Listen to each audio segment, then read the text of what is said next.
Welcome to Baptist for Liberty. Good morning. I hope you're having a good day. My name is Joanna Works. I'm your host. Today is Monday, July 21st. So, being Monday, we're jumping right into the news, covering stories from last week and a little bit this week. So, some things that came out Sunday and this morning already. We're going to start with last Monday. There was a couple of stories that I didn't see until after doing the broadcast. The first of which is tax cuts of Kansas already improves the state's economy. This is a story from the newamerican.com. Also, Egypt is publicly supporting Israel and hoping they will destroy Hamas once and for all. This comes from jewsnews.co.il. Egyptian President Abdel Fattah Sisi has thus far turned down appeals from Palestinians and other Arabs to work toward achieving a new ceasefire between Israel and Hamas. Gatestone Palestinian Authority (PA) President Mahmoud Abbas telephoned Sisi and urged him to intervene to achieve an immediate ceasefire between Israel and Hamas. Abbas later admitted that his appeal to Sisi and other Arab leaders had fallen on deaf ears. Sisi's decision not to intervene in the current crisis did not come as a surprise. In fact, Sisi and many Egyptians seem to be delighted that Hamas is being badly hurt. Some Egyptians are even openly expressing hope that Israel will completely destroy Hamas, which they regard as the armed branch of the Muslim Brotherhood terrorist organization. Sisi's Egypt has not forgiven Hamas for its alliance with Muslim Brotherhood and its involvement in terrorist attacks against Egyptian civilians and soldiers over the past year. I thought that was a very interesting story. Tuesday, July 15th. Carbon scam by UN and World Bank behind genocidal land grabs. This is from the newamerican.com, and they've reported on similar stories before on the UN's land grabs and how it affects people, particularly in Africa. Under the guise of fighting climate change, United Nations and World Bank carbon programs in Africa are leading to massive land grabs, the forced relocation of indigenous people at gunpoint, and even what some critics are calling cultural genocide. Now a collection of activist organizations is demanding an end to the controversial UN-linked plots that are devastating communities while endangering indigenous peoples and cultures already at risk of extinction. Criticism surrounding the ongoing promotion of carbon credits is also escalating worldwide from across the political spectrum.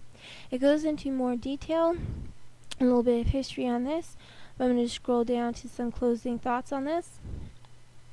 As the New American has reported, the atrocities in Kenya are hardly the first time that Western carbon offset scams by the UN, the European Union, and other international entities have come under fire for brutalizing people and destroying entire communities in third world nations. In Uganda, for example, tens of thousands of innocent farmers had their villages burned to the ground so international institutions could plant carbon credit trees on the land. Reports of children murdered and brutal beatings also grabbed headlines. Dozens of Honduran murderers in 2011 were also linked to UN-backed land grabs and carbon schemes. Other gargantuan land grabs backed by multiple globalist outfits and taking place worldwide, some ironically under the guise of protecting the rights of indigenous people under UN treaties. In Brazil, for example, whole towns were recently evicted at gunpoint by federal troops wearing UN logos using the easily debunked pretext of returning land to a handful of Indians who had never even lived in the area. With accusations of cultural genocide in Kenya now in the headlines of major Western media outlets, outrage is growing quickly against peddlers of carbon offset scams. The UN, the World Bank, the EU, European governments, corrupt third world politicians, and various other international outfits. However, even as the theocracy underpinning the climate alarmists crumble, it has become clear that without a massive outcry, the atrocities and land grabs around the globe will continue under virtually any pretext.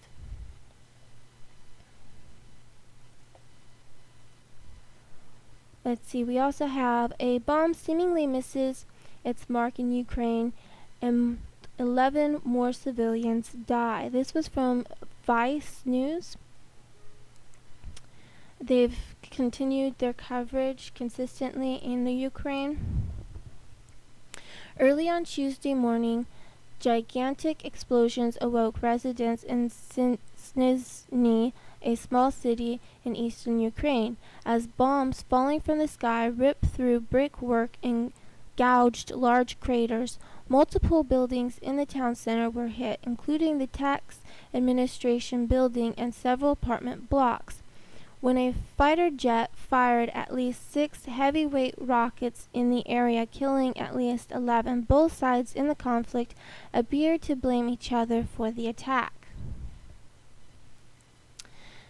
And it goes on.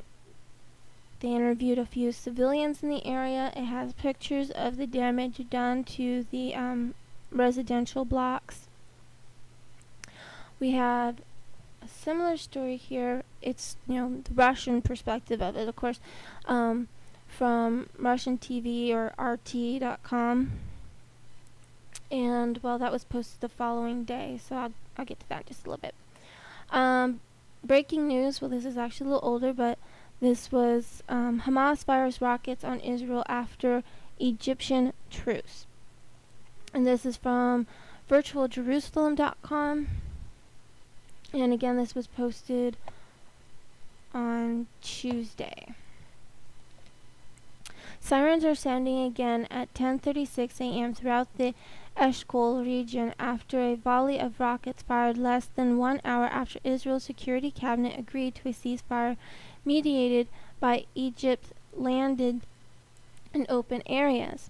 2 rockets have hit in open areas. No injuries or damage were reported. There's a little more to this. Meanwhile, an IDF spokesperson indicated to Walla News shortly after the rocket fire that, truce or not, the IDF may enter Gaza after the attack on the Eshkol region. And like we read last week, there was a lot of talk about Netanyahu wanting to hold off ground troops as long as possible, but Palestinians, after seeing the breaches bombed, there was some that suspected that was actually making way for this. Now, Vice News reported the ceasefire between Israel and Hamas lasted less than 6 hours. There was an updated to this article near the top here, and it says, an Israeli civilian was killed on Tuesday in a rocket attack on the Erez border crossing with Gaza, the IDF said. The unnamed victim is the first Israeli casualty since the beginning of the military operation against Hamas launched last week. Hopes for a break from the strikes that killed at least 184 Palestinians in Gaza over the last 8 days were quickly crushed on Tuesday when a ceasefire brokered by Egypt collapsed in a matter of hours. The IDF announced it had resumed strikes on Gaza, saying that since 9 a.m. on Tuesday, when the ceasefire started, Hamas had fired 76 rockets into Israel, with the Iron Dome intercepting 9 of them. Alright, let me just break up for a second. I think this is interesting that, just on Monday, there was a report that Egypt wasn't going to get involved in brokering a deal, but then on Tuesday we have reports that says that Egypt did broker a peace deal, but Hamas broke it within hours of the announcement of the peace deal. And I think that is strange, to say the least, but politics, misinformation somewhere. The Egyptian government had announced a mutual de-escalation of the conflict, which was supposed to lead to an end to the fighting within 12 hours, but the truce never got that far. Israeli officials voted to accept the truce on Tuesday, but warned that they would respond strongly if rockets continued to come from the Gaza Strip. In a press conference following the announcement of the truce, Israeli Prime Minister Benjamin Netanyahu said that Israel would have all international legitimacy to broaden the military operation to achieve the required quiet if Hamas continued launching rockets at Israel. A spokesperson for Hamas said the group never agreed to the Egyptian deal, which he called worthless, and claimed that it was never asked about in the first place. He said that the group found out details about the deal from the media. We in Hamas haven't heard about the Egyptian suggestions except on media outlets, Sami Abu Zohri said. Nobody has consulted us about this initiative, and so it is natural that the initiative isn't binding to us. Hamas has said that any ceasefire proposal must require an end to the Israeli blockade of Gaza and the release of hundreds of Palestinians arrested in the West Bank during the search for the missing teens. Neither point was included in the Egyptian deal, which also failed to address Hamas's request that Egypt cease restrictions for Palestinians crossing the Gaza-Egypt border at Rafah. So this is an interesting point here. The Gaza Strip, the Palestinian people, they're not just pinned in by Israel, they're also pinned in by their neighbors in Egypt. And they're constantly getting squeezed in and used as pawns in these political turmoil here.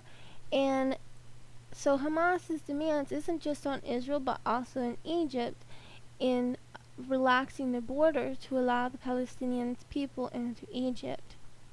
Now, whether that's a reasonable request or not, that's up for debate. I'm just making the point that Hamas, they have attacked Egypt before. As far as Egypt is concerned, Hamas is a terrorist organization and they're not too pleased with them. And Hamas has made demands of both their neighbors. It is not the first Egypt attempt to mediate in the neighboring conflict, but this is the first attempted deal by the newly elected government of Abdel Fattah el-Sisi, which has accused Hamas of supporting Islamist militants in Egypt. Hamas denies the claim. Other Palestinian groups, including Islamic Jihad and the Popular Front of the Liberation of Palestine and the Democratic Front of the Liberation of Palestine, also said they had not agreed to the Egyptian proposals, Router reported. Okay, so Hamas is the one that's commonly mentioned in the news, but there's at least 3 other organizations here within Palestine. So the Islamic Jihad, the Popular Front of the Liberation of Palestine, and the Democratic Front of the Liberation of Palestine. What's the difference between these various groups? Their strengths, their weaknesses, their tactics, I don't know. Usually all we ever hear about is Hamas. Palestinian President Mahmoud Abbas encouraged the ceasefire, as did U.S. Secretary of State John Kerry. I cannot condemn strongly enough the actions of Hamas in so brazenly firing rockets in multiple numbers in the face of a goodwill effort to secure a ceasefire, Kerry said from Vienna. More than 4,000 Palestinians have already fled the northern part of Gaza following the Israeli offensive, despite Hamas's insistence that people stay in their houses.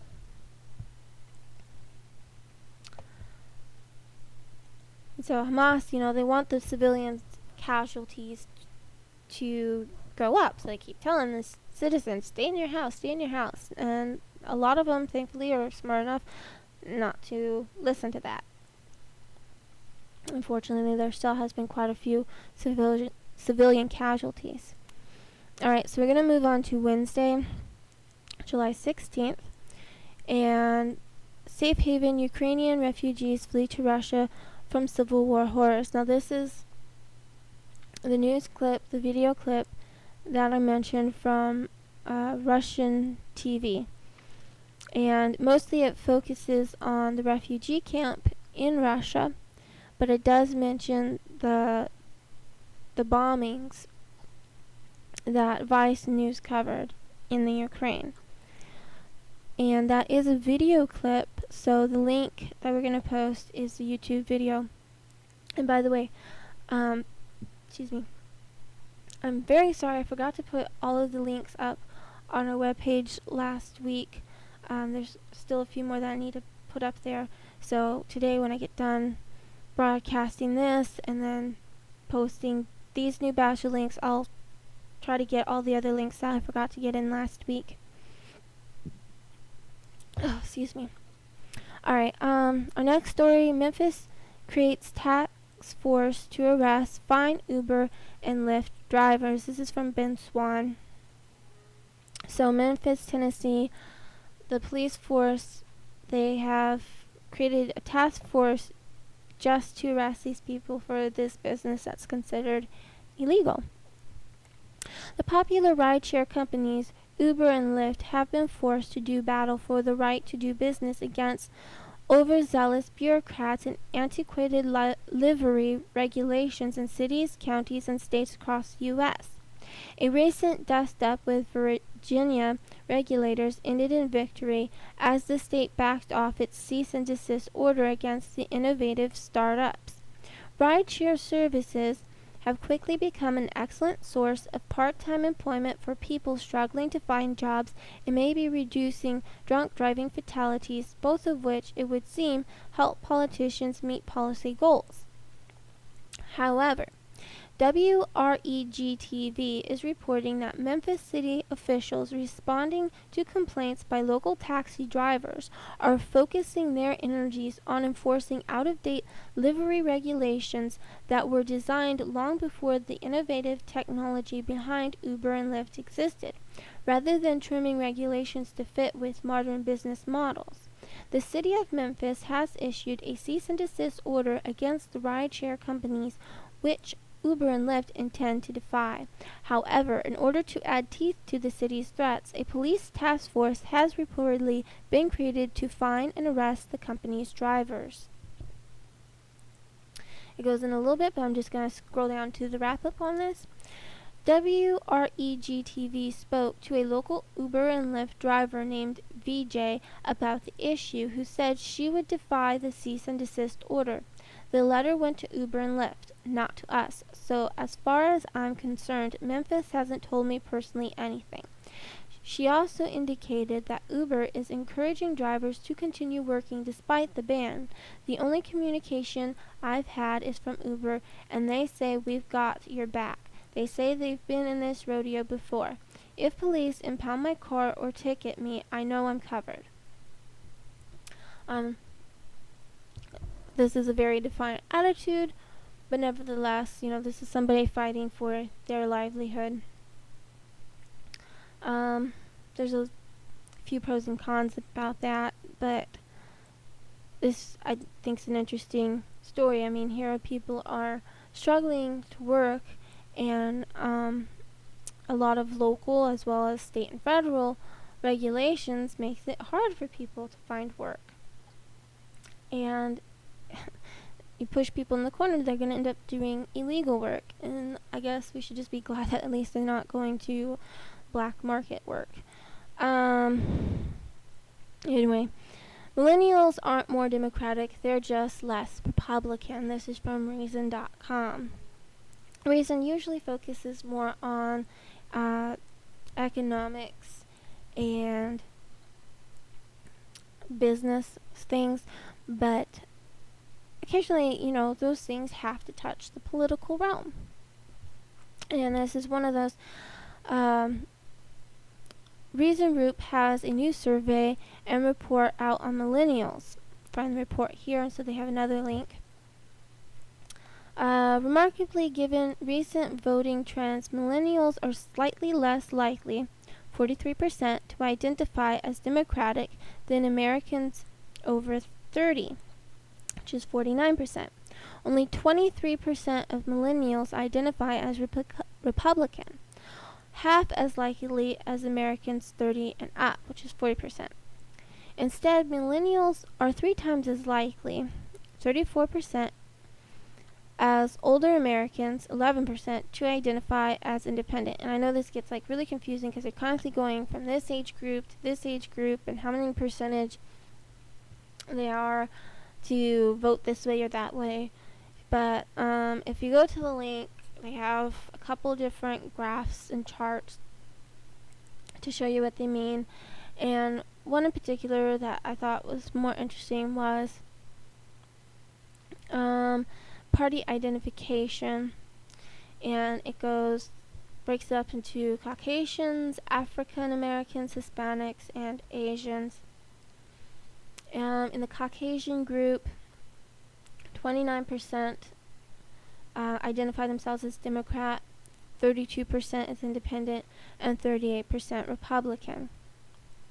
In the African American category, 59% is Democrat, 30% independent, 11% Republican. Hispanic category is 49% self-identified with Democrats, 39% independent, 12% Republican. With the Asians, it's 29% Democrat, 38% independent, and 33% Republican. Millennials' life experiences also correlate with their partisanship. The longer millennials are in school, the less politically independent and the more democratic they become. Among millennials with high school diplomas, 43% identify as independent and 38% as democratic. Among college graduates, this flipped, and 51% identify as democratic and only 23% as independent. And there's a little more to this article, and I thought it was kind of interesting, especially if you want to look at the graphs and things on there. Alright, initiative to adopt top 2 open primary in Oregon qualifies for ballot. So in Oregon, they're changing their primaries, maybe, so that the top 2 vote getters in the primary will go on to the general election. Again, this is just an initiative, so it's not law yet. Rep. Massie on shocking 9/11 documents. It challenges you to rethink everything. This is from benswan.com, so it's an article, but there's also a video clip of the press conference with Rep. Massie's talking points on that. Navy nurse refuses to force-feed Guantanamo Bay prisoner. And that story, just real briefly, in Guantanamo, a lot of prisoners are refusing to eat, and the government is force-feeding them. And one of the nurses that's working at Guantanamo, after a while, has changed his mind about the force-feeding, because the force-feeding tactics is not very humane. Also, British surveillance agents create false internet information. This is from thenewamerican.com. This was a very interesting article. I'll just read a few highlights here. Every day, the boundaries of government manipulation of social media are being redrawn as new revelations come to light on the internet. On Monday, Glenn Greenwald reported that the NSA's British counterpart, the Government Communications Headquarters, GCHQ, has developed covert tools to seed the internet with false information, including the ability to manipulate the results of online polls, artificially inflate page view counts on websites, amplify sanctioned messages on YouTube, and censor video content judged to be extremist, in quotation marks. The capabilities detailed in documents provided by NSA whistleblower Edward Snowden even include an old standby for pre-adolescent prank callers everywhere, a way to connect two unsuspecting phone users together in a call. It goes into more detail. I'm just going to read the bottom here. In the name of national and international security, approved governments are violating the fundamental right of people to be free from unreasonable searches and seizures. The typical intelligence community response that these tactics are merely ideas rather than real-world practices is immaterial. Most understand that once a government usurps some authority, they will immediately begin acting under the color of that new power. The question remains how many people or organizations will have to have their reputations obliterated by the tampering of technologically advanced government agents before those governments are brought to heel.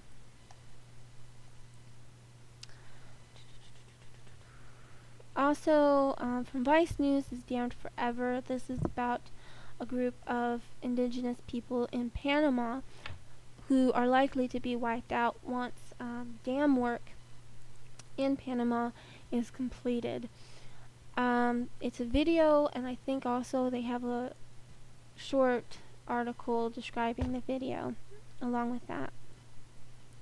Thursday the 17th, Texas congressional duo proposes expedited processes of illegal miners. So, in Texas, you have both a Republican and a Democrat working on hurrying up the process to send miners back to their countries of origins. Malaysian passenger jet shot down over eastern Ukraine. I'm pretty sure everybody's heard this. The link and story I have for this is from Vice News. Also, Friday, Israel begins ground invasion into Gaza. Again, this is kind of old news. Now I'm sure everybody's heard quite a bit about this, but nevertheless, this is an article from Ben Swan on it. And then Sunday, who's responsible for downing the Malaysia Airlines Flight 17? From thenewamerican.com. Truce about Gaza. Palestinians killed by Israeli military pawns for Hamas. And this one is also from benswan.com. This is an article that Ben Swan himself wrote. Hard truths are, well, hard. In the midst of the Israeli ground push into Gaza, the hundreds of Palestinians who have been killed, the dozens of rockets that have been fired into Israel, and the tens of thousands protesting around the world, finding truth is very difficult. When covering a story such as this, it is easy to paint the picture of two sides, the Israeli side and the Palestinian side. Most people, before learning even one fact, have already made up their mind which side they are on. This is the kind of story where the average person already knows, in quotation, what they believe before they actually know the circumstances. Having said that, the truth about what is happening today in Gaza is not a story of two sides. There are three players here, the Israelis, Hamas, and the Palestinian people, and without question, the losing side, the Palestinian people. As of today, Israeli troops continue to battle Hamas militants in Gaza. The Palestinian death toll from the 12-day offensive has topped 340, according to officials in Gaza. 70 of those killed are children, not terrorists or soldiers, but children. So, is Israel to blame for those deaths? Yes. Are they solely to blame? No. Israel. Yes, Israel is using force and weapons. Airstrikes into Gaza have laid waste to homes and innocent people, including those children. Though, if we are looking for truth, Israel does take a number of steps that in a war situation are fairly unprecedented. For instance, my sources, who are on the ground in Gaza, not simply reading about this story online, tell me that the Israeli military is using a system for SMS text messaging to contact people in targeted areas and warning of an upcoming strike in hopes that civilians will leave in time. In addition, the Israelis also use something called roof knockers, loud noise bombs which do not cause physical harm but are designed to scare civilians out of a home before the building is struck. Again, whether you support Israel or not, these are measures that most military do not and would not use to protect civilians. On the other hand, Israel is using airstrikes that are killing civilians who are out in the open. What's more, the show of force from Israel with a death toll of 340 civilians is extraordinarily high when compared to the fact that only one Israeli has died in the past 12 days. Some would argue that Israel is opportunistic in their offensive into Gaza, using a claim of self-defense to further clamp down on the Palestinian people.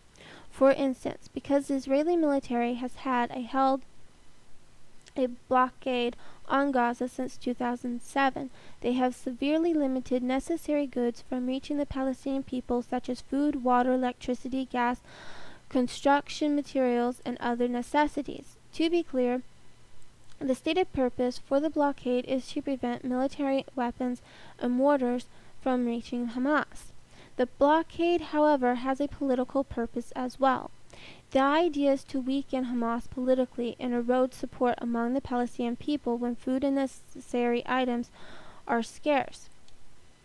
When Israel began its ground offensive into Gaza days ago, the military stated its purpose was to close off tunnels into Gaza used by terrorists. However, another hard truth, those tunnels are used by more than Hamas for homemade rockets and other weapons. Civilians bring in medicine, food, and whatever else they want that doesn't get through the Israeli blockade. By closing off tunnels, there is more need and lack of necessities for the people. Hamas.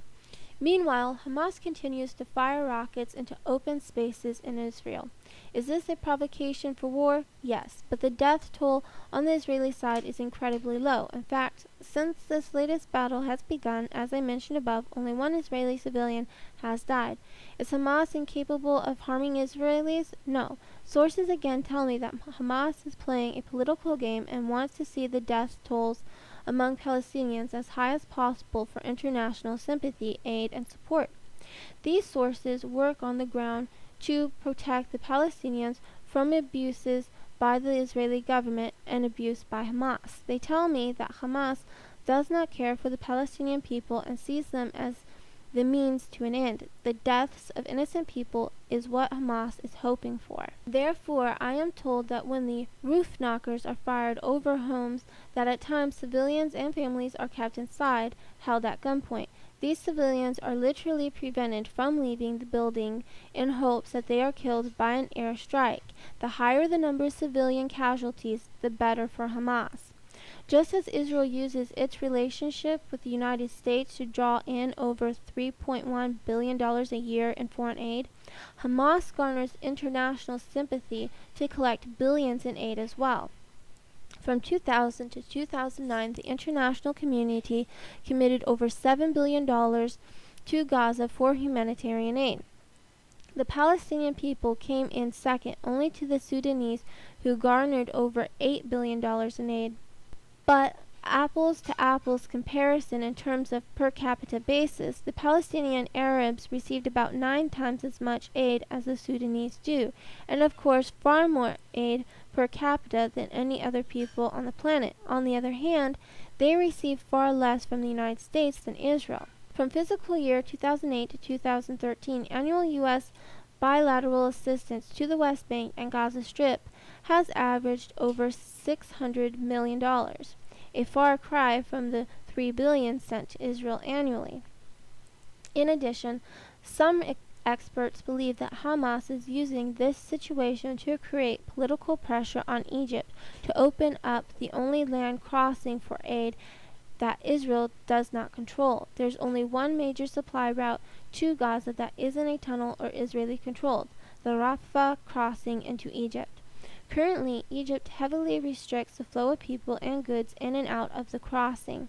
The Muslim Brotherhood is the leading Egyptian opposition group, and the Egyptian government has little desire to help out their Palestinian brethren in Hamas. The theory is that Hamas is trying to leverage public Egyptian anger at Israel into concessions from the Egypt government. The primary concessions would be to open up Rafah so as to aid the Palestinian cause. Palestinians. Finally, the Palestinian people. The phrase caught between a rock and a hard place does not do justice to their situation. The Palestinians are despised in many ways by Israel, and the situation there is continually worsening. The Gaza Strip is 146 square miles and has a population of about 1.6 million. It is incredibly densely populated. In comparison, Philadelphia is about 142 square miles and has about 1.5 million citizens. Imagine airstrikes or bombings in Philadelphia. In Gaza, nearly half the population is under the age of 18, and if you consider that the first suicide bombing from Hamas in Israel was in 1994, these young people have never known a time when Israel and the Palestinian people were not engaged in this war, in quotation marks. Nearly half the population is unemployed and lives off the small amount of foreign aid that actually reaches the people.